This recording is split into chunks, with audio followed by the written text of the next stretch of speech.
Welcome back, everyone, to another deep dive. Today, we're gonna be looking at a case from the Allahabad High Court. It's a fascinating one, really. Yeah, Exposes the complexities of land ownership, in India. especially when you have these historical records and community claims that maybe have changed over time. Exactly, yeah. So this case revolves around Sunita Devi, Mm-hmm. and she's a landowner in Bulandshahr, and she's facing a challenge from members of the local Muslim community, Right. and it has to do with her agricultural land. Mm-hmm. So to give you a little background, she purchased this land back in 2010, Okay. and the records show it's been designated for agricultural use since at least 1976. Interesting.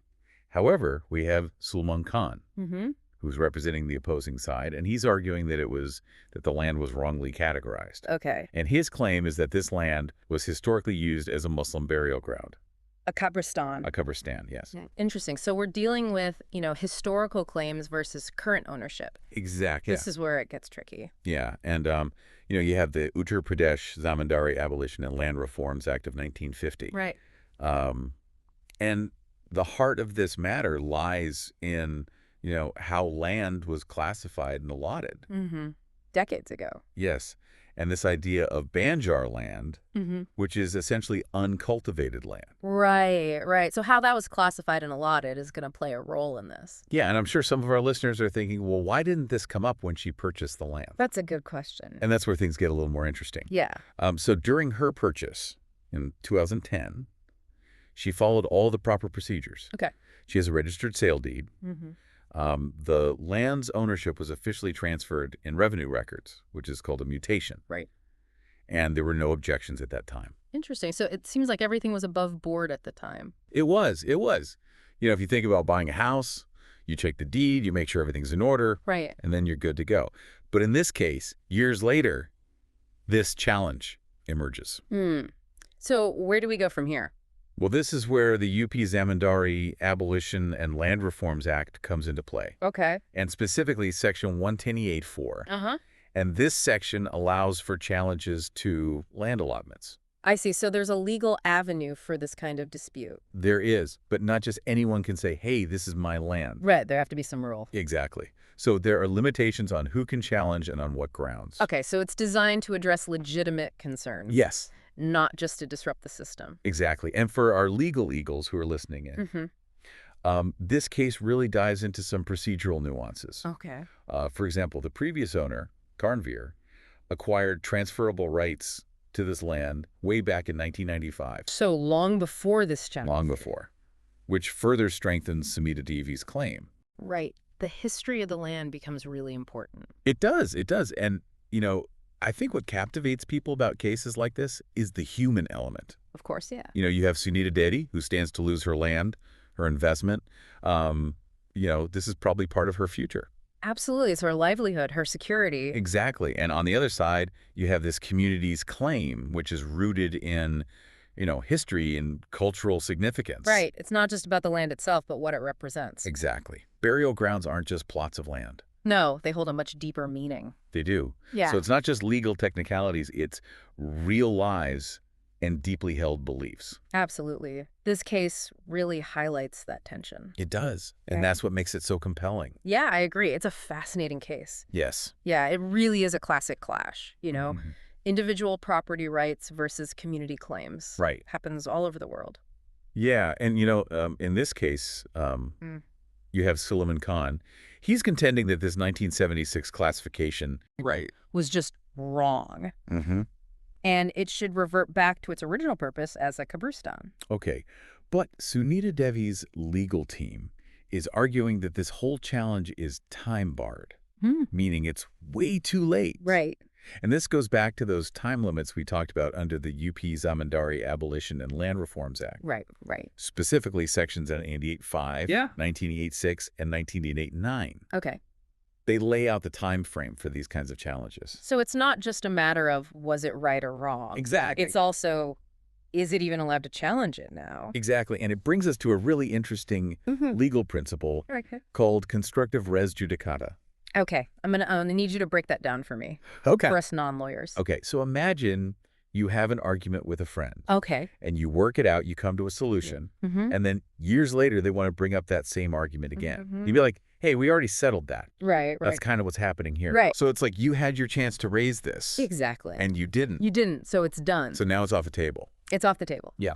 Yeah. In legal terms, it means you can't relitigate an issue that could have been raised before. Okay. And since nobody objected back in 76 or during any of these transactions later, Right. Sunita Devi's team is saying, hey, those past decisions should stand. Okay. But now some people listening are probably thinking, well, what if the community just didn't know back then? Sure, that's a fair point. Right.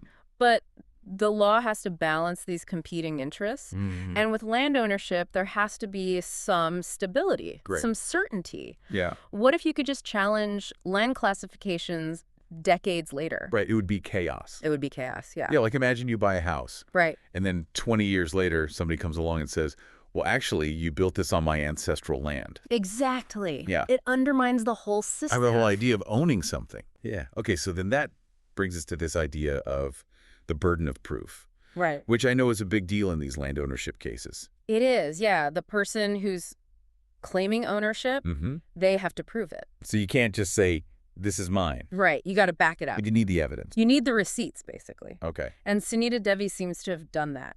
Okay. She's got the sale deed, the mutation records, the documentation of the previous owner's rights. Right. So it's like she's saying, here's my proof. Right. What do you got? If you're saying something else, it's on you to prove it. Exactly. The burden shifts to Suleman Khan. Oh. He has to show that the land was a Kabristan all those years ago. Right. What kind of evidence could even do that? I mean, that's the question, isn't it? Yeah. And we can't forget there are real people involved here. Right. This isn't just a theoretical exercise. No. Yeah. For Sunita Devi, this is her life. It's everything. Her livelihood, her security, her future. And on the other hand, you have this community right. and their claim to the land. This historical and cultural significance. Right. How do we balance that? It's the challenge of any legal system, individual rights versus the community. And whatever happens in this case could have ripple effects. Absolutely. Could set a precedent. Yeah, for these kinds of land disputes going forward. Exactly. So we've looked at the arguments, the procedures, the human side of it. Yeah, it's a lot. As we head into the final part of this deep dive, I want to look at what could actually happen. Okay. What are the potential outcomes here? Yeah, let's explore that and see what lessons we can learn. Okay. About litigation strategy and, about justice and land rights in general. Well, this case is going to the Allahabad High Court next week. Right. So what could happen? Yeah, what are the possibilities? Well, the court could rule in favor of Sunita Devi. Okay. Upholding her ownership, based on the records and that the challenge is time barred. That would really reinforce the importance of clear land titles. Right, and acting on time. Exactly, yeah. So for her, that would be a big relief. Oh, absolutely. I mean, this has been going on for years. Years, yeah. It would be the end of it. What about the other side? What if the court sides with Suleman Khan? Well, then they could rule in favor of the community. Okay.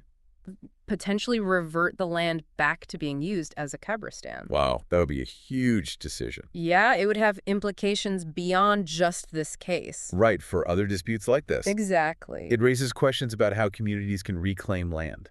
Right, if they think it was wrongly taken or classified. Yeah, and then how do you balance that with someone like Sunita Devi? Right, someone who bought it in good faith. Relying on records. Exactly. That's a tough situation. It is. Are there other options? Could the court find some kind of compromise? They could, yeah. Okay. Maybe financial compensation for Sunita Devi if they decide the land belongs to the community. Or maybe they look at allocating different land for a burial ground. So those would be ways to acknowledge both sides. Right. The community's claim and Sunita Devi's ownership. Okay.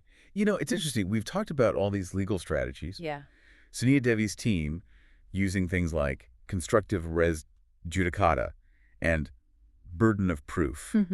So for our listeners who might be in a similar situation, what are some key takeaways when it comes to actually, fight a case like this? Well, documentation is key. Okay, so just like Sunita Devi has her sale deed and those records. Right. That paper trail is essential. Proof, proof, proof. Exactly. And second, know the laws. Okay. Know those deadlines. Yeah, don't wait. Don't wait. Time is of the essence. Exactly. And third, get a good lawyer. Right, someone who knows this stuff. Yeah, these cases are complex. Mm-hmm. Don't try to go it alone. Good advice. So beyond the legal stuff, this case really makes you think bigger picture. It does, yeah. About justice and land rights. Mm-hmm. In India, it's such a complex issue. It is. Balancing individual rights and these community claims. Especially when you factor in history and cultural heritage. Right. And it shows the need for, open discussions and legal reforms. Yeah, so we can address these issues fairly. Exactly. That's a conversation we need to keep having. Absolutely. This deep dive, it's been fascinating. It has. From the specifics of these laws to the human impact. Yeah. Real people's lives. Absolutely. We'll be watching to see what the High Court decides. We will. But in the meantime, we want to hear from you, our listeners. What are your thoughts? How do we balance these rights? Why? What does justice look like? Keep those discussions going, because this is far from over. Thanks for joining us on this deep dive. It's been a pleasure. And remember, knowledge is power. Absolutely. Especially when it comes to your rights. Yeah. Until next time.